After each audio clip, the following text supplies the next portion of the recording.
Hey guys, let's talk how to store Lorcana cards. So we posed this question to you all earlier and received a lot of positive responses wanting to know different storage solutions and how we store our cards. So that is what we're gonna do today.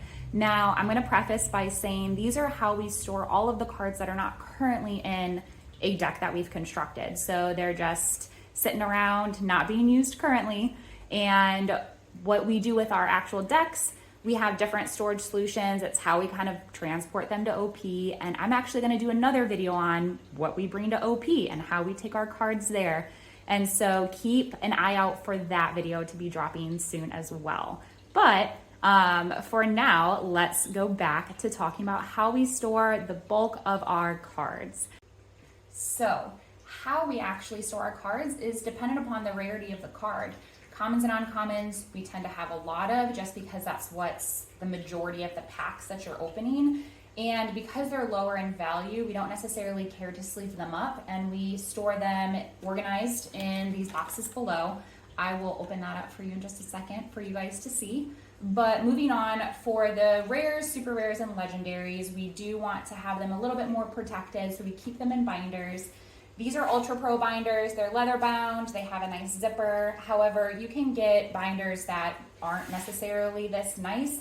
Dalton also plays Magic, and he keeps all of his rare cards in another Ultra Pro binder, but it's plastic cover and it's not zipped or anything, but nonetheless, they're still safer than if they were to just be rolling around in a drawer or something. So for our rares, it is a larger quantity than even like your super rares and your legendaries. So we have them in a bigger binder because you're gonna have more of them. We don't sleeve them, but we will sometimes double them up in a single square. I wouldn't recommend putting too many in there. I think max we might do is like 4, but it definitely helps keep them all organized, and we do it by color, but that's just one of the things that we have in there. For our super rares and legendaries, we do sleeve them. We use just clear dragon shield sleeves, and we keep them in a singular quantity per square. So that's why you see that we have 6 Maximuses here, but it helps definitely keep the ones that are the most valuable protected. Now, I know a lot of people used the binders that Lorcana comes out with. They're not bad. I think the biggest issue is that it's just small and you can't really have a lot in there. So we actually use these binders to do all of our like special edition cards. So we have our cards that we got from Gen Con in here that we're not gonna play and put in our binders or anything like that. We have our like D100 ones in here, and then even like the big oversized cards too. So that's kind of what we use these for, but otherwise it's not like we're keeping actual cards that could potentially go in a deck in here. Now for our enchanted cards, we previously did not have cases for them, but now we do. We just bought the extended art cases off of Etsy from Decanate, and we like to display those on like our board game shelf behind us. But if you're not interested in displaying your enchanted cards this way, I would highly recommend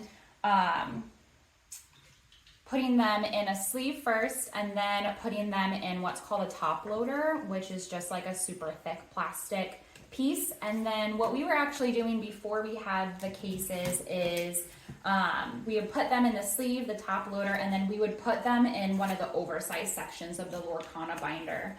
If you don't have that, I would just make sure wherever you are storing your cards that it's just nice and safe somewhere where it's not going to be, banging around, possibly getting dinged up. So however you decide to do your enchanted cards, then it's totally your preference. But let's actually get into what these boxes look like. So give me 1 second to open them up.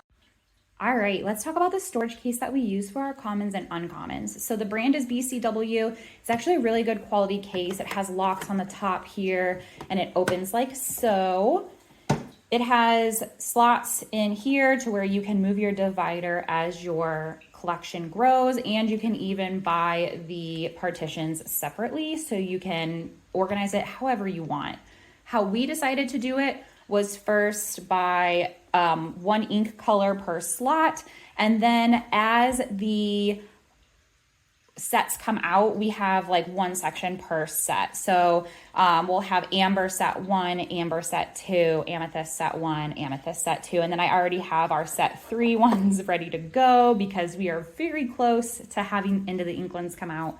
I also wanted to organize them by their ink cost, and so you very well could buy thicker plastic dividers like this that card stores use for separating and organizing their cards, but I realized that as we continue to get more and more sets, that was going to probably be a pretty expensive cost for us. So I just improvised and printed out these with cardstock. So our anticipation is as more sets come out, then we'll just keep filling in the rows, and then we have 2 because we have 3 ink colors in each box. But I have them pretty wide here, so there's like a lot of wiggle room, but in all honesty, I feel like you could get away with definitely having 4 sets per row. So we will see as that goes forward. If you don't want to use something this big, that is totally okay. Dalton and I also have Pokemon cards and Magic cards that we put in the type of cardboard boxes you might see at your local game stores. So we have like our Pokemon energies in here, and it's just like an elongated box, and we weren't able to fill it up right away. So that's kind of the downfall of these, is you almost need to kind of fill it so all of your cards don't spill down. So we just kind of put a box there to prevent all of it from basically disorganizing itself as it moves around. But that's also an option too if you might not want to commit to something this big. I think these boxes run like maybe $40 to $50, which I know is a lot, but you kind of get the quality that you're paying for too. Like I said, they're really nice quality made and durable for sure, and I like the fact that it locks. So yeah, that's how we do our commons and uncommons. And with that, I think our little tour of our storage organizers is done. If you guys have any questions, or if you want to know where I got anything, a lot of it you can get from your local game store. The boxes, unfortunately, our like local game stores don't carry, so I did have to order it on Amazon, but feel free to ask any questions if you have any, and we will talk to you guys next time.